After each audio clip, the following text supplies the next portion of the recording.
All right, our next question comes from Video Game Takes. He says, man, Unique Musique said Live was going to go this route before they were told no by the NBA, but FIFA, I don't know. So he's talking about, and he did actually end up adding the Musique Speaks tag. He had to come back and add it.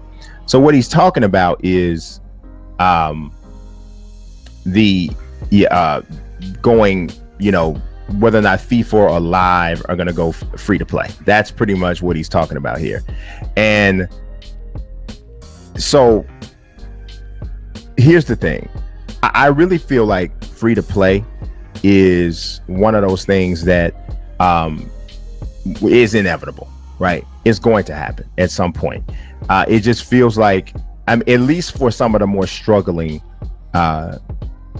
series. Now, I don't know about FIFA and 2K. Now, we did hear some rumors about FIFA, so this is really kind of what he's building on, those rumors about FIFA. But I don't necessarily trust that source right now. So I'm not saying, not throwing anybody under the bus about it, but I just don't see enough for me to say that I trust that, and I'm going to start kind of talking about it, because none of the sources or people that I listen to or talk to have told me that. But it doesn't sound preposterous. It does make you wonder, though, with FIFA, though, because FIFA is ahead of the game. And I know that Pro Evolution Soccer is trying to go free to play. And maybe they got wind of that, and they got wind of that early. And since Pro Evolution Soccer was rebranded to a free to play game, maybe they're thinking, okay, no, we don't trust that we'll be able to handle them. And we're not going to go through another situation where 2K took a piece of our fan base by going with a lower price point back, when NFL 2K came out and NBA 2K came out, and they were $19.99, like $40 cheaper than what Madden and Live was. And that was part of the reason why they started to pull customers away. So that could happen. Maybe that is why FIFA or EA would consider doing that. But I will say this, I don't expect to see NBA Live back anytime soon. But if they do ever come back, I do 100% believe it's going to be a free to play model. That's the only way that makes sense. And I talked about that previously in another video, how I, had heard, and I've pretty much believed, because of, I'm hearing this from multiple people who would know, that EA had Live ready to go, and the NBA said, nah, it's going to compete with another product that we have, being 2K. We, obviously a business, they rather get all of the money and have that come out at another time, but couldn't seem to settle on a release date. And ultimately EA decided to pull the plug on Live. To my understanding, and with no necessarily plans to pump air back in the chest of the game. So we'll find out, but definitely for Live, if we're going to see a free to play option, if we're going to see a return at all, it's going to have to be free to play. But the other games, I don't know, we'll see. I will say this, if FIFA goes free to play, they generally lead the band when it comes to EA. So if FIFA goes free to play, it seems much more likely that you might see something like that from Madden.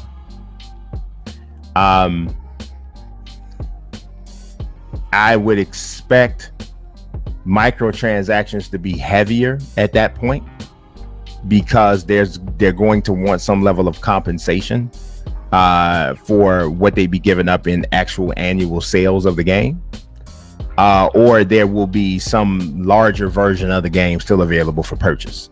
But it's going to be interesting to see how sports video games evolve in the coming years, and I don't think it's going to be that long. I think we're going to see maybe some major changes in the next 2 to 3 years. All right, our next question comes from That Guy Murph TV. He says, do you think that the rec quit outs get addressed this year? I'm thinking 2K either needs to add a substitution system so quitters are more likely to backfill in games, or implement a mercy rule so we're not stuck in all of these 1v5s or boring blowouts.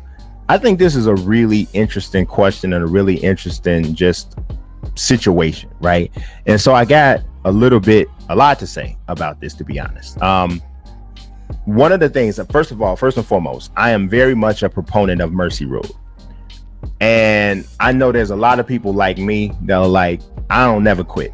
I don't care if you beat me by 35 points. I ain't never quitting. I just don't quit. That's just not how I am. My thoughts are, if I'm down 30 in the first half, what if I make a comeback? Whoa, how is that going to feel? What if I figure it out?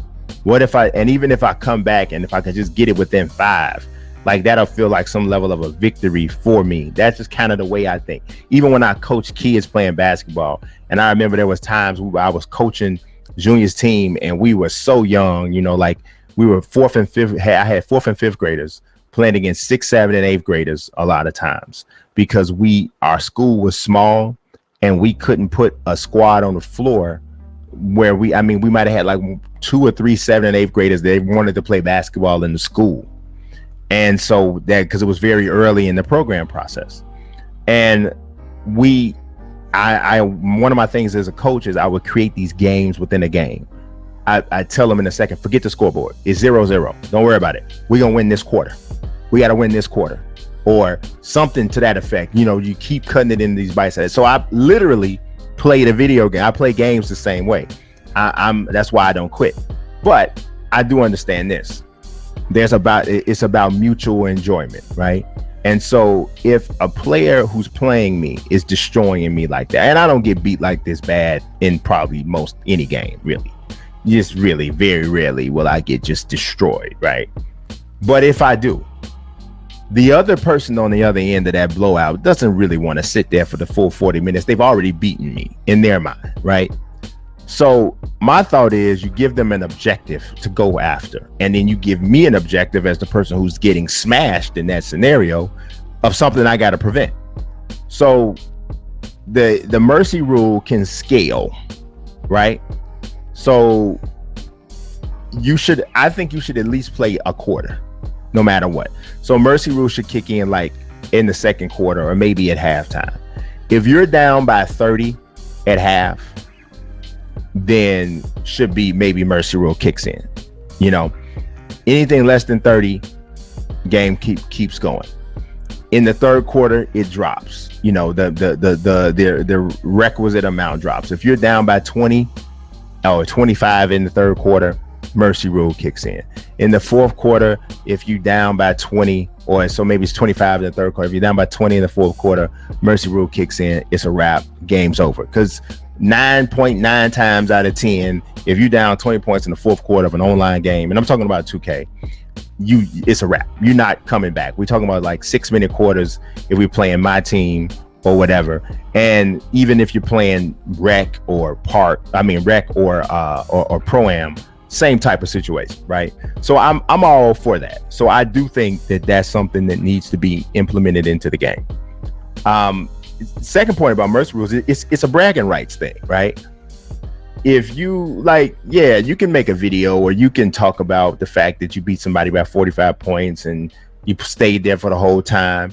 But if you have a statistic that shows on your record how many times you have mercy ruled someone, that's kind of dope, right? That just makes you that's another thing to go after, and if what I'm saying, or if somebody quits, you can see how many times people quit playing you, and so obviously you got to win when they quit out. So that sort of thing, add a statistic to that, and then you also add a statistic to how many times somebody has been mercy ruled.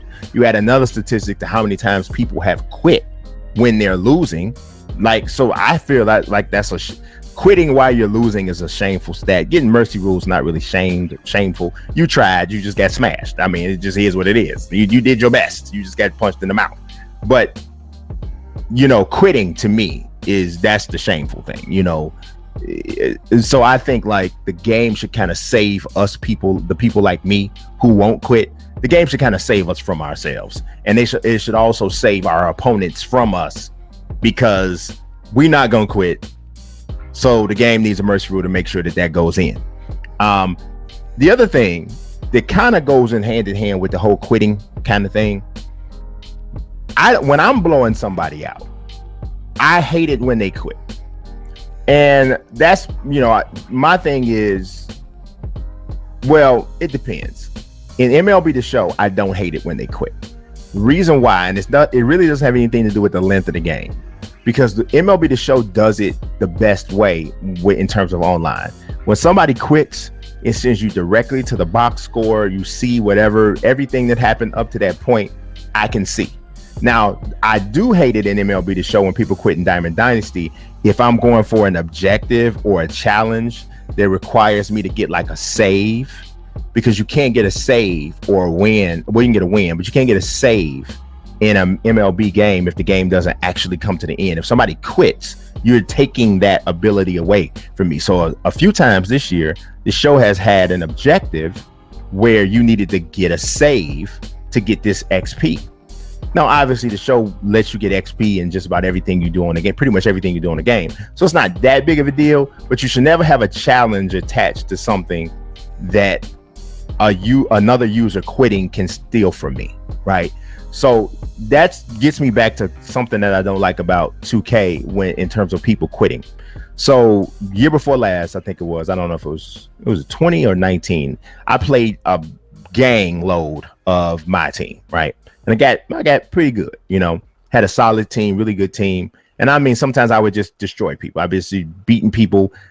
Defensively, I was pretty solid that year, just having a certain type of style of defense that gave people problems.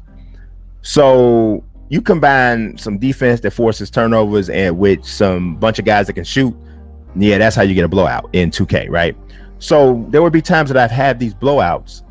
Now, I'm a content creator. You're looking at me on YouTube right now. So if something dope happens in a game, 9 times out of 10, I'm capturing.